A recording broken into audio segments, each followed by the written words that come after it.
Simpson raises dogs. They both beat Alan Minter handily. Both were southpaws, and of course Hagler still is, although he can go both ways. First round. From Hagler, snapped the head of Tony Simpson back there. Simpson, tough customer. Simpson beat Dwight Davidson by getting inside and keeping his head on Davidson's chest. However, Davidson is 6'1". Marvin Hagler considerably shorter. It'll be much second round. Hagler still very sharp. You notice what Hagler's doing. He's going to the body, he fakes and comes back to the head. In other words, he's changing his punches up. Confuses the fight. He's not doing the same thing over.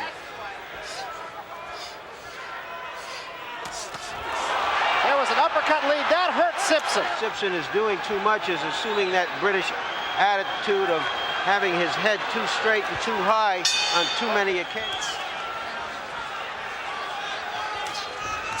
Hold it, hold it. Bring it up. Bring it up. Hagler always seems to fight a thinking man's fight. This is no exception. Short right hand. Well, you notice now, Hagler's fighting orthodox. He's fighting the correct way. Now he's back to southpaw.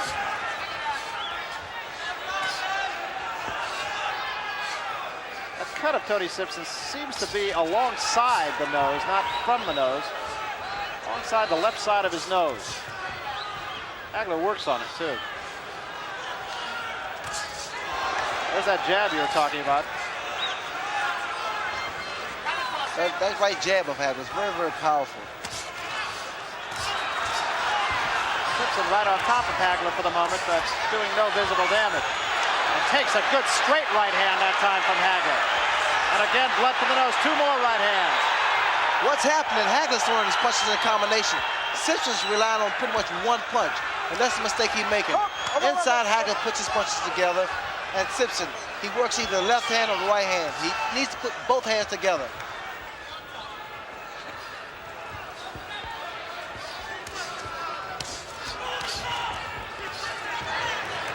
Jab by Simpson. Left hand lead that time by Hagler. Goes to right-handed again. Now back to left hand. What a jab. Brilliant jab by Marvin Hagler.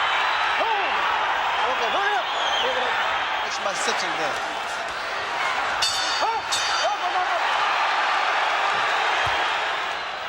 In addition to being cut, almost certainly will close before too long. Marvin Hagler goes right for it. What a boxing exhibition you're seeing from the champion tonight. Hagler, to me, Ray, just seems to be getting better with every fight. Oh, yes, he's more experienced, and, I mean, he is a ring generalship. He has all of that. He knows the ring. He knows how to use it.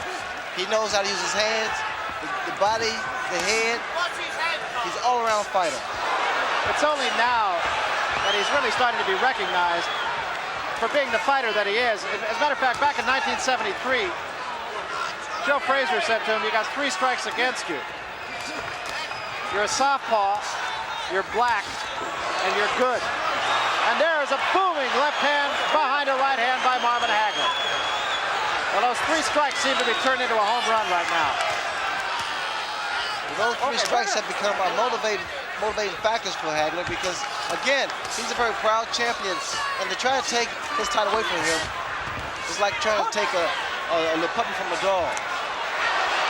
Another good jolting left hand, and now there is blood apparently from the bridge of the nose right up alongside that left eye. The left eye of Simpson started giving him a lot of trouble because of blood. Carlos Padilla takes a good look at that. There is a cut along, seems to be right at the bridge of the nose, and combinations of punches by Hagler. Simpson fights back. Hagler tags him with a right, and another right behind an uppercut. Hagler right back on his man now, sensing that he has him hurt. And down goes Tony Simpson.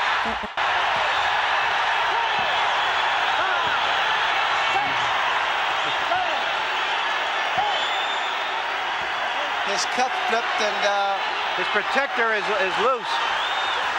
And Carlos Padilla should step in here and try to fix the equipment. Simpson right on Marvin Hagler once again. Still plenty of time left in this round. Hagler trying to finish it off right here. A jolting right hand, a looping right hand by Hagler. And another. Simpson stands toe-to-toe. He's down, and this should be it. Padilla sends him to the neutral corner. Simpson is on his feet. And that's all. That is all.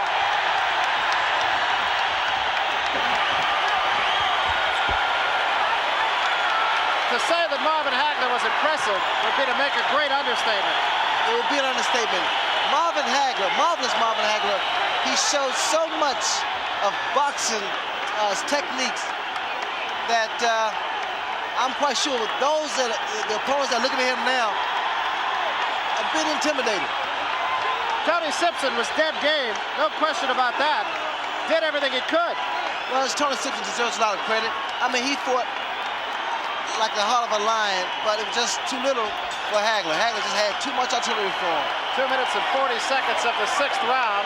Not yet official, but it's really a moot point at this juncture. Marvin Hagler on the arms of the Petronelli brothers. Knocked down. Well, Hagler here, he's on the attack, and Simpson still a little dazed from that early barrage of punches, and fatigue and the attack, the accumulation of punches that he received from Marvin Hagler. And that put Tony Simpson on the seat of his pants. Here's a shot from great camera angle up above, and it just gives you a good idea of just how on balance Marvin Hagler is. Well, here you can appreciate the punching power of Marvin Hagler as he attempts, he connects with that left hook to the top of the head of Tony Simpson. And you saw him get that left foot back before he threw the punch just to get the leverage into it. Very good balance. Hagler keeps his balance and always very good leverage behind his punches. So Marvin Hagler retains his championship, and I think it's safe to say we've done 4 or 5 of Marvin Hagler's fights here on HBO, and I think it's a fair statement to make that Tony Simpson might have been the toughest customer in there with Marvin Hagler. And see, that's the reason why guys, boxing careers knock the opponents that Hagler fight. Hagler defeats everyone, all the top contenders, and these guys deserve shots. Let's take a look now at the second and what turned out to be the last knockdown. And again, it was an accumulation of punches, Ray. Well, Hagler wore down Simpson with a barrage of punches to the body, to the head. That overhand right there dazed Simpson. You see him, he's just there, a stationary target. Hagler takes advantage of it, so Simpson goes down once again. You know, I'm just continually amazed as we look at that angle from up top. Look at the leverage, the right hand to the top, the back of the head. Started to say I'm continually amazed at how few punches Marvin Hagler misses. Well, he doubled up on the right hand, Barry. He was coming back with a third right hand. Simpson was already down. Once again, that overhand right land. Simpson knees buckle. He's ready to go at any time, and Hagler takes advantage of it. A little bit of chaos going on in the ring as a well-wisher gets a little bit over-exuberant. Hagler, meanwhile, remaining very calm, unmarked. Gets a hug. He is just all business. He never underestimates an opponent. Takes things very seriously. Says, and I think it's safe to say he's right, that he's a much better fighter since he's become the champion of the world. He showed it once again tonight. Greatest middleweight of all time. I wanted to bring this recognition to the middleweight. Now I have to start giving myself credit because I beat a hell of a fighter here today. When you say you're the best middleweight of all time, that's for other people to decide, but it suggests that you really feel that you're a better fighter. I'm getting better all the time with every fight, and you know, when I'm finished with this game, that's the way I want to go down in history. All right, we're going to take a look at the knockdown on the fight here momentarily, but Marvin, the thing that I noticed here, let's take a look from above, and you describe the action for us. Well, he's very dangerous with his head. You know, I don't know how many times the referee warned him, but I was shooting right-handed. I think I was switching a lot in there. It really was confusing him. And my right hand was so effective, I just pounded him down to the ground. Did you realize that that his equipment had come apart in that round, and he seemed like he was going to be embarrassed? He started falling apart after the first round. He realized that he was in there with a better boxer, a better puncher, and it was just trying to take the play away from him. One of the things I notice is that you're so patient. Did at any time did you feel a sense of his power? Sure, I got caught with a good shot, I think maybe in the first or second round, maybe. But then after that, I figured that was his best shot, and I was more or less voiding him for him to come and do some more of them. So I know if he can hit me, I can sure enough hit him.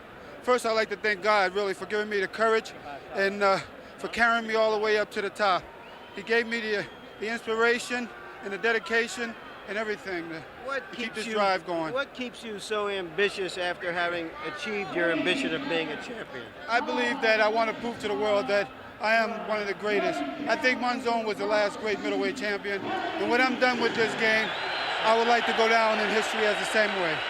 Thank you very much, Now Marvin. I'm getting ready for Animal Frank Fletcher, because I'm the monster. He's the animal, but I'm the monster. But you've always had problems with Philadelphia fighters, and he's a Philadelphia fighter. Well, you know, the same thing with the British.